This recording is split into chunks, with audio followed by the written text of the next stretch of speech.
ओम शांति, ओम शांति, ओम शांति, ओम शांति, ओम शांति। ओम शांति। आज 27 मई 2025 प्रातः मुरली ओम शांति बाप दादा मधुबन। आज मीठी मधुर मुरली में बाबा ने मुरली के महत्व को बताया है कि मुरली आत्मा की डाइट है और जो डाइट ना मिले तो आत्मा कैसी हो जाती है, भूखी हो जाती है। तो हमें प्रतिदिन मुरली अवश्य पढ़नी है। क्या कहा है कि मुरली खुराक है। तो मुरली देह अभिमान में आकर के कि हमने तो बहुत मुरली पढ़ी है, हम पार हो जाएंगे, नहीं। बाबा कहते मुरली कभी भी मिस नहीं करनी है। साथ ही बाबा ने स्पष्ट किया कि इन विकारियों के बीच में रहते हुए ही, यानी घर गृहस्थ में रहते हुए ही, इस दुनिया में रहते हुए ही तुम्हें निर्विकारी हंस बनना है।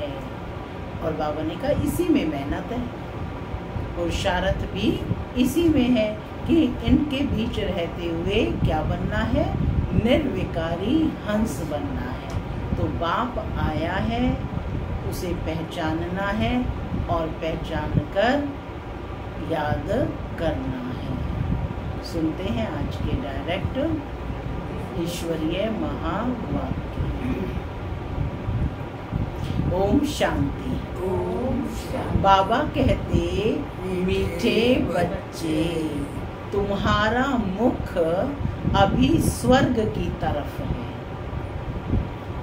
तुम नर्क से किनारा कर स्वर्ग की तरफ जा रहे हो, इसलिए बुद्धि का योग नर्क से निकाल दो। तुम्हारा मुख अभी स्वर्ग की तरफ है, तुम नर्क से किनारा कर स्वर्ग की तरफ जा रहे हो, इसलिए बुद्धि का योग नर्क से निकाल दो। आज की मुरली से प्रश्न है, सबसे ऊंची मन और सूक्ष्म मंजिल कौन सी है? सबसे ऊंची और सूक्ष्म मंजिल कौन सी है? उसे पार कौन कर सकते हैं? कौन सी सबसे ऊंची मंजिल है और उसे कौन पार कर सकते हैं? बाबा कहते उत्तर है, तुम बच्चे स्वर्ग की तरफ मुंह करते, माया तुम्हारा मुंह नर्क की तरफ फेर देती है, अनेक तूफान लाती है, उन्हीं तूफानों को पार करना है। यही है सूक्ष्म मंजिल। इस मंजिल को पार करने के लिए नष्टो मोहा बनना पड़े। निश्चय और हिम्मत के आधार पर इसे पार कर सकते हो। विकारियों के बीच में रहते निर्विकारी हंस बनना है, यही है मेहनत। गीत चला, निर्बल से लड़ाई बलवान की। यह कहानी है दिए और तूफान की। ओम शांति। मैं आत्मा शांत स्वरूप हूँ, शांति मेरा स्वधर्म है। बाबा कहते मीठे बच्चे अब घर वापस जाना है। ओम शांति। बाबा कहते कि बच्चे जो सेंसिबल हैं वह अर्थ तो अच्छी रीति समझते हैं। गीत चला ना कि निर्बल से लड़ाई बलवान की, और यह कहानी है दिए और तूफान की। तो बाबा ये कह रहे हैं कि सभी बच्चे कैसे हैं, समझदार हैं, सेंसिबल हैं, तो वह अर्थ तो अच्छी रीति समझते हैं। जिनका बुद्धि योग शांति धाम और स्वर्ग तरफ है, उन्हों को ही तूफान लगते हैं। जो बलवान होगा तूफान किसे लगेंगे, उन्हें ही लगते हैं। बाप तो अभी तुम्हारा मुंह फेरता है, अज्ञान काल में भी पुराने घर से मुंह फिर जाता है, फिर नए घर को याद करते रहते हैं कि कब तैयार हो। अभी तुम बच्चों को भी ध्यान में है कि कब हमारे स्वर्ग की स्थापना हो और फिर हम सुख धाम में आएंगे। इस सुदुख धाम से तो सबको जाना है। सारी सृष्टि के मनुष्य मात्र को बाप समझाते रहते हैं। बच्चे अभी स्वर्ग के द्वार खुल रहे हैं। क्या समझा रहे हैं बाबा? कि स्वर्ग के द्वार खुल रहे हैं। अब तुम्हारा बुद्धि योग स्वर्ग की तरफ जाना चाहिए। हेवन में जाने वालों को कहा जाता है पवित्र, हेल में जाने वाले को कहा जाता है अपवित्र। गृहस्थ व्यवहार में रहते भी बुद्धि योग हेवन तरफ लगाना है। समझो, बाप का बुद्धि योग हेवन तरफ और बच्चे का हेल तरफ है, तो दोनों एक घर में रह कैसे सकते? हंस और बगुले बाबा कहते इकट्ठे रह ना सके, बहुत मुश्किल है। किचन होती, खींचतान होती रहती है, तो बाबा कहते हंस और बगुले इकट्ठे रह ना सके, बहुत मुश्किल है। उनका बुद्धि योग है ही 5 विकारों तरफ, वह हेल तरफ जाने वाला और वह हेवन की तरफ जाने वाला, दोनों इकट्ठे रह ना सके। बड़ी मंजिल है। बाप देखते हैं हमारे बच्चे का मुंह हेल तरफ है, हेल तरफ जाने बगैर रह नहीं सकता, तो बाबा कहते फिर क्या करना चाहिए? जरूर घर में झगड़ा चलेगा, कहेंगे यह भी कोई ज्ञान है, बच्चा शादी ना करे। गृहस्थ व्यवहार में रहते तो बहुत है ना, बच्चे का मुख हेल तरफ है, वह चाहते हैं नरक में जाए। बाप कहते नरक तरफ बुद्धि योग ना रखो, परंतु बाप का भी कहना मानते नहीं। फिर क्या करना पड़े? इसमें बड़ी नष्टो मोहा स्थिति चाहिए। यह सारा ज्ञान आत्मा में है। बाप की आत्मा कहती है इनको हमने क्रिएट किया है, मेरा कहना नहीं मानते हैं। कोई तो ब्राह्मण भी बने हैं, फिर बुद्धि चली जाती है हेल तरफ, तो वह जैसे एकदम रसातल में चले जाएंगे। बच्चों को समझाया गया है, यह है ज्ञान सागर की दरबार। भक्ति मार्ग में इंद्र की दरबार भी गाई जाती है।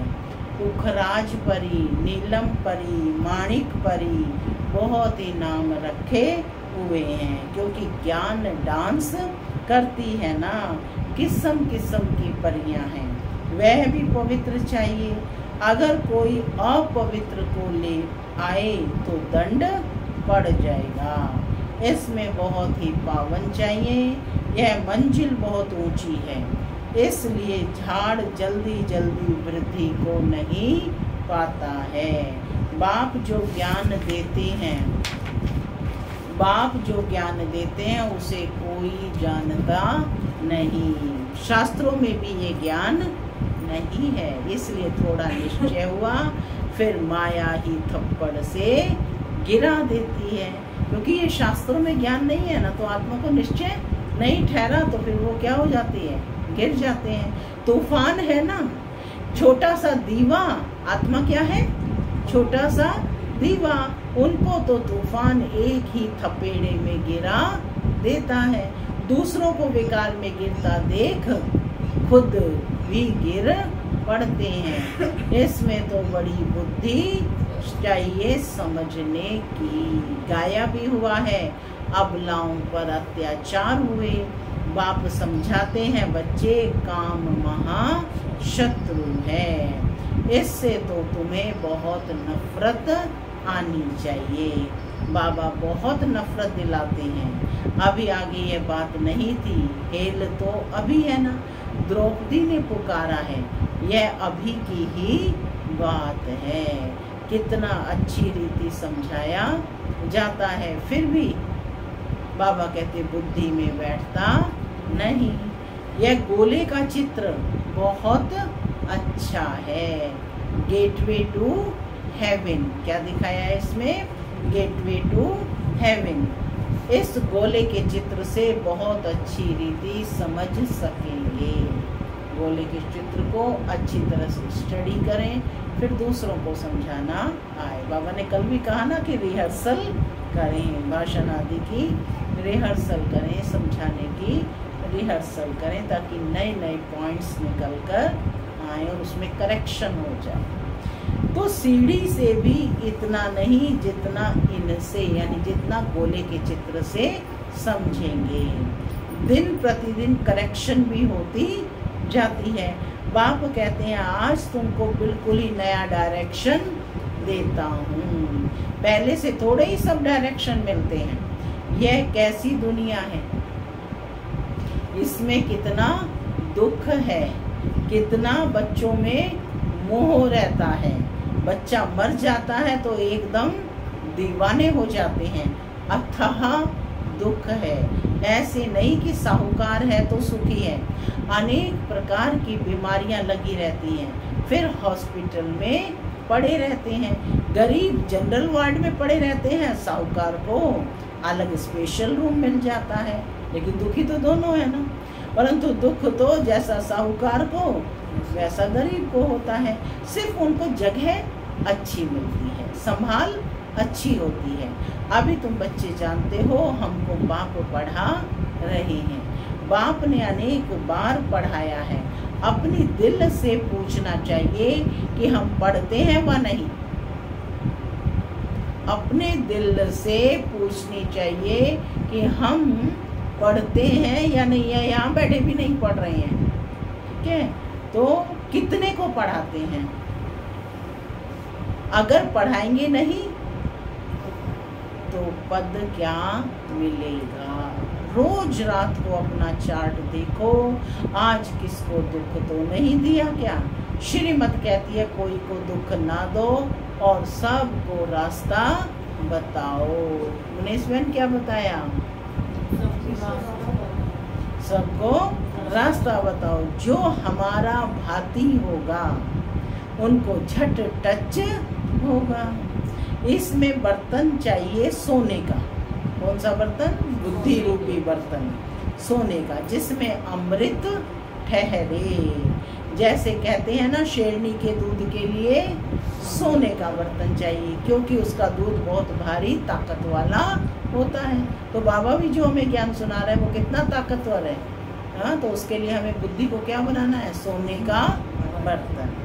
समझेगी तो बाबा कहते हैं उसका दूध बहुत भारी ताकत वाला होता है। उनका बच्चों में मोह रहता है, कोई को देखा तो एकदम उछल पड़ेगी। समझेगी बच्चे को मार ना डाले। यहाँ भी बहुत है जिनका पति बच्चों आदि में मोह रहता है। अभी तुम बच्चे जानते हो स्वर्ग का गेट खुलता है। अपनी चेकिंग करें कि किनका बच्चों में, पति में, पोते पोती में मोह है। कृष्ण के चित्र में ये बड़ा क्लियर लिखा हुआ है, इस लड़ाई के बाद स्वर्ग के गेट्स खुलते हैं।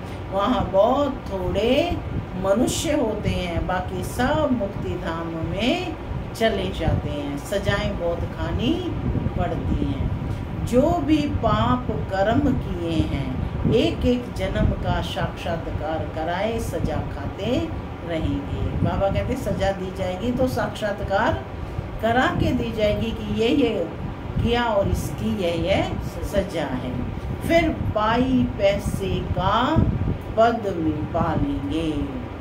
याद में ना रहने के कारण विकर्म विनाश नहीं होते हैं।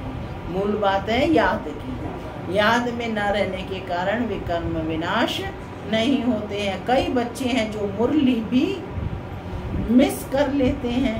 अब जांच करो अपनी कि कौन कौन मुरली मिस करते हैं। बहुत बच्चे इसमें लापरवाह रहते हैं। समझते हैं हमने नहीं पढ़ी तो क्या हुआ, हम तो पार हो गए, मुरली की परवाह नहीं करते। ऐसे देह अभिमान बहुत है, वह अपना ही नुकसान करते। जो इस तरह से कहते हैं, बाबा ने कहा ये देह अभिमान है वो अपना ही नुकसान करते हैं। बाबा जानते हैं, इसलिए यहाँ जब आते हैं तो भी पूछता हूँ, बहुत मुरलियाँ नहीं पढ़ी होंगी, मैंने जितने दिन एब्सेंट रहे वो मुरलियाँ नहीं पढ़ी होंगी। तो पहले ये सारी मुरलियाँ पढ़ाई जाती थी, जितने दिन एब्सेंट रहे उनको फिर बैठ कर के पढ़ो। पता नहीं उनमें कोई अच्छी पॉइंट्स तो रोज निकलती है ना। ऐसे भी बहुत सेंटर्स पर आते हैं, परंतु धारणा कुछ नहीं, ज्ञान नहीं, श्रीमत पर नहीं चलेंगे तो पद भी थोड़ा मिलेगा। सत्य बाप सत्य टीचर की ग्लानि कराने से कभी ठोर पा ना सके। तो शिक्षक की ग्लानि होगी ना, जो कहेंगे कि नहीं वो नहीं पढ़ी तो कोई बात नहीं, परंतु बाबा कहते सब तो राजा ही नहीं बनेंगे, राजा भी सब तो राजा भी नहीं बनेंगे सजन। तो क्या बाबा कहते कि प्रजा भी बनती है, नंबरवार मर्तबे होते हैं ना, सारा मदार याद पर है। जिस बाप से विश्व का राज्य मिलता है उनको याद नहीं कर सकते, तकदीर में ही नहीं है तो फिर तदबीर भी क्या करेंगे। देखो बाबा फिर भी बच्चों को निर्दोष दृष्टिकोण दे देता है, कहते तकदीर में ही नहीं है तो फिर तदबीर भी क्या करेंगे। बाप तो कहते हैं याद की यात्रा से ही पाप भस्म होंगे, तो पुरुषार्थ करना चाहिए ना। बाबा कोई ऐसे भी नहीं कहते कि खाना पीना नहीं खाओ, यह कोई हठ योग नहीं है, चलते फिरते सब काम करते जैसे आशिक माशुक को याद करते हैं ऐसे याद में रहो। कौन है बाबा? माशुक, और आत्मा है आशिक। कल कौन था बाबा? दूल्हे लाल। गुड। तो आज बाबा आशिक माशुक का एग्जाम्पल दे रहे हैं, ऐसे याद में रहें, उन्हों का नाम रूप का प्यार होता है। ये लक्ष्मी नारायण विश्व के मालिक कैसे बने किसी को भी पता नहीं है। तुम तो कहते हो कि कल की बात है, यह राज्य करते थे, मनुष्य तो लाखों वर्ष कह देते हैं। माया ने मनुष्यों को बिल्कुल ही पत्थर बुद्धि बना दिया है। अभी तुम पत्थर बुद्धि से पारस बुद्धि बनते हो। पारसनाथ का मंदिर भी है, परंतु वह कौन है ये कोई नहीं जानते। मनुष्य बिल्कुल ही घोर अंधियारे में है। अब बाप कितनी अच्छी अच्छी बातें समझाते हैं, फिर हर एक की बुद्धि पर है। पढ़ाने वाला तो एक ही है, पढ़ने वाले ढेर होते जाएंगे। गली गली में तुम्हारा स्कूल हो जाएगा। गेटवे टू हेवन, स्वर्ग में जाने का रास्ता। मनुष्य एक भी नहीं जो समझे कि हम हेल में हैं, है ना। कोई भी नहीं समझता कि हम नर्क में हैं। बाप समझाते हैं सब पुजारी हैं, पूज्य होते ही हैं सतयुग में और पुजारी होते हैं कलयुग में। मनुष्य फिर समझते कि भगवान ही पूज्य और भगवान ही पुजारी बनते हैं। उन्होंने रॉन्ग समझ लिया। बाप ही भगवान हो, आप ही भगवान हो, आप ही ये सब खेल करते हो। तुम भी भगवान, हम भी भगवान, सब भगवान ही भगवान, कुछ भी समझते नहीं है। क्या ऐसा है? सब भगवान है तो कोई दुख होना ही नहीं चाहिए जब सब भगवान होते। यह बाबा कहते कुछ भी नहीं समझते, यह है ही रावण का राज्य। तुम क्या थे और अब क्या बनते हो? बच्चों को बड़ा नशा रहना चाहिए। नशा है कि बाबा आपने तो कमाल कर दिया, जीवन परिवर्तन कर दिया। बाप सिर्फ कहते हैं कि मुझे याद करो तो तुम पुण्य आत्मा बन जाएंगे। बाप बच्चों को पुण्य आत्मा बनने की युक्ति बताते हैं। बच्चे इस पुरानी दुनिया का अभी अंत है, मैं अभी डायरेक्ट आया हुआ हूँ। डायरेक्ट स्पीच है। क्या कह रहे हैं शिव परम पिता परमात्मा भगवान आज की मैं अभी डायरेक्ट आया हुआ हूँ। डायरेक्ट शब्द पर फोकस करें कि मैं अभी डायरेक्ट आया हूँ। यह पिछाड़ी का दान, एकदम सरेंडर हो जाओ। बाबा यह सब आपका है। बाप तो देने के लिए ही कराते हैं। इनका कुछ भविष्य बन जाए। मनुष्य ईश्वर अर्थ दान पुण्य करते हैं, वह है इनडायरेक्ट, उनका फल दूसरे जन्म में मिलता है। यह भी ड्रामा में नोंद है। अभी तो मैं डायरेक्ट आया हूँ, अभी तुम जो करेंगे उनका रिटर्न पदम गुणा मिलेगा। सतयुग में तो दान पुण्य आदि की बात नहीं होती। यहाँ कोई के पास पैसे हैं तो बाबा कहेंगे अच्छा तुम जाकर सेंटर खोलो, प्रदर्शनी बनाओ। गरीब हैं तो कहेंगे अच्छा अपने घर में ही सिर्फ बोर्ड लगा दो, गेटवे टू हेवन। स्वर्ग और नरक है ना, अभी हम नरकवासी हैं, यह भी कोई समझते नहीं है। अगर स्वर्ग पधारा तो फिर उनको नरक में क्यों बुलाते हो? स्वर्ग में थोड़ी ही कोई कहेगा कि स्वर्ग पधारा, वह तो है ही स्वर्ग में।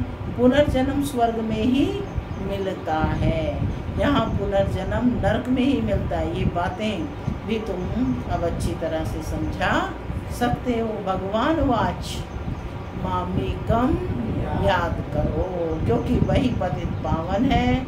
मुझे याद करो तो तुम पुजारी से पूज्य बन जाएंगे। बल स्वर्ग में सुखी तो सभी होंगे, परंतु नंबरवार मर्तबे होते हैं, बहुत बड़ी मंजिल है। कुमारियों को तो बहुत सर्विस का जोश आना चाहिए। हम भारत को स्वर्ग बनाकर दिखाएंगे। कुमारी वह जो 21 कुल का उद्धार करे। कौन है कुमारी? हाँ, जो 21 कुल को तार दे, अर्थात 21 जन्म के लिए उद्धार कर सकती है। अच्छा, मीठे मीठे सिक्के लदे बच्चों प्रति माता पिता बाप दादा का प्यार और गुड मॉर्निंग। रूहानी बाप की रूहानी बच्चों को नमस्ते। हम रूहानी बच्चों की रूहानी माता पिता प्यार, गुड मॉर्निंग और नमस्ते नमस्ते। सदा रहो हंसते, बनो फरिश्ते, चलो धाम के रास्ते। धारणा के लिए मुख्य सार पहला, इस पुरानी दुनिया का अंत है। बाप डायरेक्ट आया है तो एकदम सरेंडर हो जाना है। बाबा यह सब आपका है, इस युक्ति से पुण्य आत्मा बन जाएंगे। दूसरा, मुरली कभी भी मिस नहीं करना है। मुरली में लापरवाह नहीं रहना है। ऐसे नहीं हमने नहीं पढ़ी तो क्या हुआ, हम तो पार हो गए हैं। नहीं, यह देह अभिमान है, मुरली जरूर पढ़नी है। आज का वरदान है, स्वयं को मोल्ड कर रियल गोल्ड बन हर कार्य में सफल होने वाले स्वपरिवर्तक भव। जो हर परिस्थिति में स्वयं को परिवर्तन कर स्वपरिवर्तक बनते हैं, वह सदा सफल होते हैं। इसलिए स्वयं को बदलने का लक्ष्य रखो। दूसरा बदले तो मैं बदलूं नहीं, दूसरा बदले या ना बदले, मुझे बदलना है। हे अर्जुन, मुझे बनना है। सदा परिवर्तन करने में पहले मैं, जो इसमें पहले मैं करता वही पहला नंबर हो जाता, क्योंकि स्वयं को मोल्ड करने वाला ही रियल गोल्ड है। रियल गोल्ड की ही वैल्यू है। स्लोगन है, अपने श्रेष्ठ जीवन के प्रत्यक्ष प्रमाण द्वारा बाप को प्रत्यक्ष करो। अव्यक्त इशारे रूहानी रॉयल्टी और प्योरिटी की पर्सनैलिटी को धारण करो। बाप समान बनना है, वह बाप के समीप जाना है। तो अपवित्रता अर्थात काम महाशत्रु स्वप्न में भी वार न करे। सदा भाई भाई की स्मृति सहज और स्वतः स्वरूप में हो। आत्मा के असली गुण स्वरूप और शक्ति स्वरूप स्थिति से नीचे नहीं आओ। ओम शांति।